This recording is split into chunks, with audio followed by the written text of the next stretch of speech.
ബി.ജെ.പിയെ ശശി തരൂർ വീണ്ടും പുകഴ്ത്തി. ഏതെങ്കിലും ഒരു ദിവസം ശശി തരൂർ ബി.ജെ.പിയെ പുകഴ്ത്തിയില്ലെങ്കിലാണ് ഇപ്പോൾ വാർത്ത എന്ന് തോന്നുന്നു.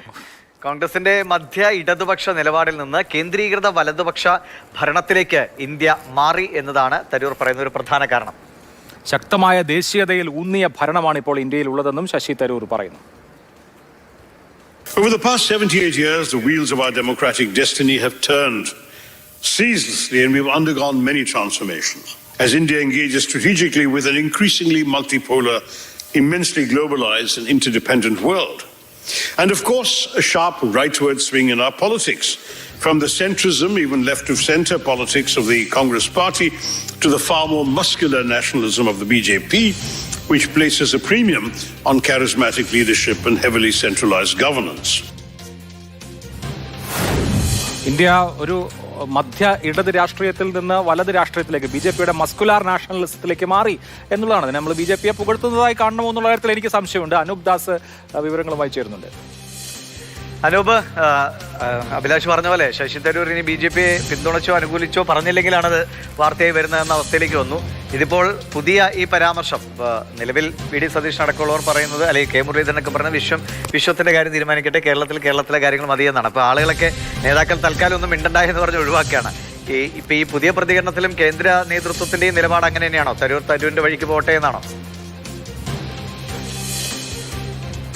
തരൂര് സംസാരിക്കുന്ന കാര്യത്തിൽ, ബി.ജെ.പിയെ പുകഴ്ത്തുന്ന കാര്യത്തിൽ, അദ്ദേഹം എഴുതുന്ന കാര്യത്തിലൊന്നും ഔദ്യോഗികമായിട്ട് ഏതെങ്കിലും നിലയിൽ അദ്ദേഹത്തെ എതിർത്തോ അനുകൂലിച്ചോ ഒന്നും പ്രസ്താവനകൾ വേണ്ട എന്നാണ് ദേശീയ നേതൃത്വം കഴിഞ്ഞ ഏതാണ്ട് ഒരു മാസത്തിന് മുൻപ് തന്നെ നേതാക്കൾക്ക് നിർദ്ദേശം നൽകിയിട്ടുള്ളത്. പക്ഷേ മാണിക്കം ഠാക്കൂറിനെ പോലെയുള്ള ചില ആളുകളോട് പറഞ്ഞ് പ്രസ്താവനകൾ തരൂരിനെതിരെ നടത്തിക്കുന്നുണ്ട്. ഇന്നലെയും സമാനമായിട്ടുള്ള പ്രസ്താവന അദ്ദേഹം നടത്തിയിരുന്നു. എന്തായാലും ഈ പ്രസ്താവന നമ്മൾ പരിശോധിക്കുമ്പോൾ ഇന്ത്യയിൽ യഥാർത്ഥത്തിൽ എന്താണ് സംഭവിക്കുന്നത്, ഇന്ത്യയിൽ എന്ത് രാഷ്ട്രീയ മാറ്റമാണ് സംഭവിച്ചത് എന്ന് വ്യക്തമായി പറയുകയാണ് ശശി തരൂർ ചെയ്തത്. ഇടതുപക്ഷത്തിന്റെ നേരത്തെ തന്നെ നമുക്കറിയാം, ലോകത്താകമാനം കമ്മ്യൂണിസ്റ്റ് പാർട്ടികളുടെ വലിയൊരു വേലിയേറ്റം ഉണ്ടായ സമയത്താണ് നെഹ്റു ചില ഇടതുപക്ഷ നയങ്ങൾ കൂടി അദ്ദേഹം പിന്തുടർന്നു വന്ന ഒരു രീതിയുണ്ട്. അതിന്റെ കൂടെ തന്നെ ചില ഇടതുപക്ഷ നയങ്ങൾ കൂടി അദ്ദേഹത്തിന്റെ ഭരണത്തിലെല്ലാം കൊണ്ടുവരികയും ചെയ്തു.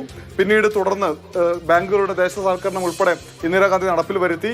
ഇടതുപക്ഷത്തോടു കൂടി ചേർന്ന് നിൽക്കുന്ന ഒരു ഭരണമായിരുന്നു കോൺഗ്രസിന്റെ ഭാഗത്തു നിന്ന് ഉണ്ടായിരുന്നത്. എന്നാൽ അതിൽ നിന്ന് സമ്പൂർണ്ണമായി മാറി ഒരു തീവ്ര വലതുപക്ഷത്തിന്റെ ചിന്തയിലേക്ക് ഭരണകൂടം മാറുന്ന കാഴ്ച ഇന്ത്യയിലുണ്ടായിരുന്നു. അദ്ദേഹം അത് അവതരിപ്പിക്കുകയും ചെയ്തു കഴിഞ്ഞ പ്രസംഗത്തിൽ ശശി തരൂർ. പക്ഷെ അത് കഴിഞ്ഞ് ഇത് മാതൃകയാണ് എന്ന നിലയിലുള്ള ഒരു പരാമർശം അതിനുശേഷം വന്നതാണ് ബി.ജെ.പിയെ അനുകൂലിക്കുന്നു എന്ന ഒരു വ്യാഖ്യാനത്തിന് കാരണമായത്. എന്തായാലും കഴിഞ്ഞ ഏതാണ്ട് 2 മാസത്തെ കാലത്ത് മാത്രം ശശി തരൂരിന്റെ ഇടപെടൽ നമ്മൾ പരിശോധിച്ചു കഴിഞ്ഞാൽ ബി.ജെ.പിക്ക് അനുകൂലമായിട്ടുള്ള നീക്കങ്ങൾ പലതവണ ഉണ്ടാകുന്നു. അതാണ് ഈ പ്രസ്താവനയും ഈ നിലയിൽ ചർച്ചയാവാൻ കാരണം. എന്തായാലും ശശി തരൂർ പറഞ്ഞ വസ്തുത എന്ന് പറയുന്നത് അവിടെ നിൽക്കുന്നുണ്ട്. ഈ ലെഫ്റ്റ് ഓഫ് സെൻട്രൽ പൊളിറ്റിക്സിൽ നിന്ന് ഇന്ത്യ ഒരു മസ്കുലാർ നാഷണലിസത്തിലേക്ക് മാറിയിട്ടുണ്ട്. അതിനുശേഷം തരൂർ പറഞ്ഞ വാചകം എന്താണ് നമ്മൾ കേട്ടിട്ടില്ല. വൈറ്റിൽ പറഞ്ഞ കാര്യങ്ങൾ മാത്രമേ കേട്ടിട്ടുള്ളൂ. എന്തായാലും ഇത് പറഞ്ഞതിന്റെ പേരിൽ ഇനി ബാക്കി എന്ത് എന്നുള്ളത് കാത്തിരുന്നതാണ്.